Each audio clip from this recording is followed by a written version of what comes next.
পারস্য উপসাগর কি যুদ্ধের দ্বারপ্রান্তে? হরমুজ প্রণালীতে মুখোমুখি বিশ্বের দুই মহাশক্তি। একদিকে আমেরিকার অত্যাধুনিক পারমাণবিক শক্তিচালিত সাবমেরিন, আর অন্যদিকে ইরানের শক্তিশালী নৌবাহিনী। খবর আসছে, পারস্য উপসাগরে প্রবেশ করার সময় মার্কিন সাবমেরিনকে বাধ্য করেছে ইরান। কিন্তু ঠিক কী ঘটেছিল সেখানে? কেন হঠাৎ পরিস্থিতি এত উত্তপ্ত হয়ে উঠল? আজকের এই ভিডিওতে আমরা এই পুরো ঘটনার চুলচেরা বিশ্লেষণ করব। তো চলুন ভিডিওটি শুরু করি। পারস্য উপসাগরে প্রবেশের একমাত্র পথ হল কৌশলগতভাবে গুরুত্বপূর্ণ হরমুজ প্রণালী। সম্প্রতি আমেরিকার একটি ওয়াহিও ক্লাস পারমাণবিক সাবমেরিন এই এলাকা দিয়ে যাওয়ার চেষ্টা করেছিল। ইরান দাবি করছে তাদের নৌবাহিনী সাবমেরিনটিকে শনাক্ত করে এবং সেটিকে পানির ওপর ভেসে চলতে বাধ্য করে। ইরানের মতে সাবমেরিনটি অত্যন্ত গোপনে এবং পানির নিচ দিয়ে সীমানা অতিক্রম করার চেষ্টা করছিল, যেটা আন্তর্জাতিক নৌ চলাচল আইনে পরিপন্থী হিসেবে একদমই কার্যকর ছিল না। মনে রাখবেন, আমেরিকার এই ওয়াহিও ক্লাস সাবমেরিনগুলো কোনো সাধারণ যুদ্ধজাহাজ নয়। এটি কয়েক ডজন পারমাণবিক টমাহক মিসাইল বহন করতে সক্ষম। একটি মাত্র সাবমেরিন চোখের পলকে একটি বড় শহর ধ্বংস করে দেওয়ার ক্ষমতা রাখে।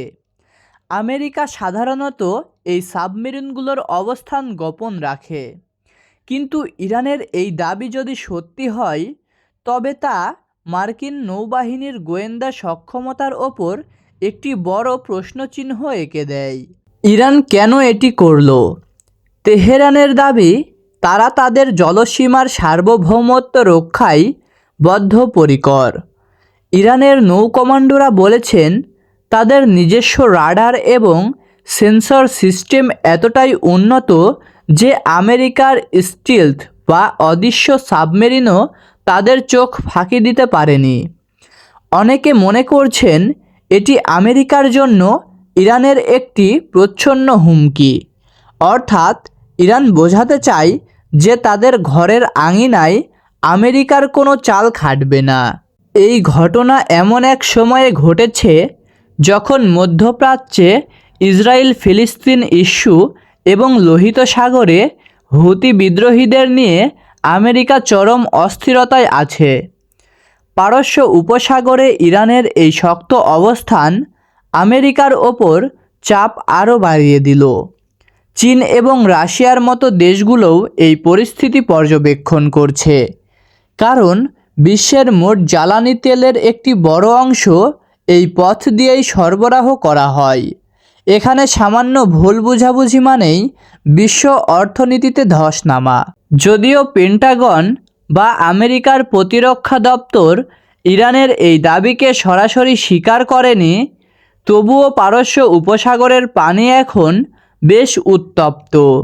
এটি কি কেবলই শক্তির মহড়া, নাকি বড় কোনো যুদ্ধের পূর্বাভাস? আপনার কি মনে হয়, ইরানের এই দাবি কি সত্যি, নাকি এটি কেবলই প্রচারণার অংশ মাত্র? আপনার মূল্যবান মতামত কমেন্ট বক্সে অবশ্যই জানিয়ে যাবেন। আর ভিডিওটি ভালো লাগলে লাইক দিন এবং আন্তর্জাতিক রাজনীতির এমন আরও গুরুত্বপূর্ণ আপডেট পেতে আমাদের চ্যানেলটি সাবস্ক্রাইব করে বেল আইকনটি চেপে রাখুন। দেখা হবে পরের কোনো ভিডিওতে। ধন্যবাদ।